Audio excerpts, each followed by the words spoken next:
తాకట్టు పెట్టిన బంగారాన్ని విడిపించి కొనబడును. కొమ్మూరి గోల్డ్.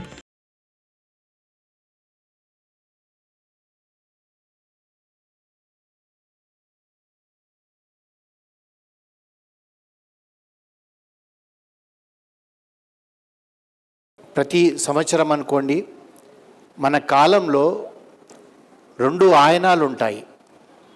ఒకటి దక్షిణాయనము, ఒకటి ఉత్తరాయణం అని.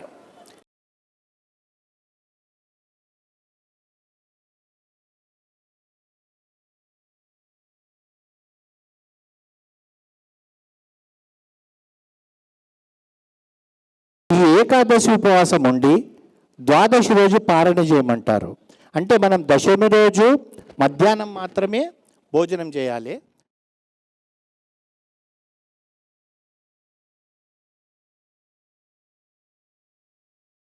ఒకసారి ఏమవుతుందంటే, ఏకాదశి వ్రతం చేసిన తర్వాత అతను అంబరీష మహారాజు అతను ద్వాదశి రోజు ఉదయము పూజ అంతా అయిపోయిన తర్వాత దాన్ని పారణం అంటే ఉపవాసం వదలడం చేస్తామనుకున్న సమయంలో దుర్వాస మహాముని వస్తాడు.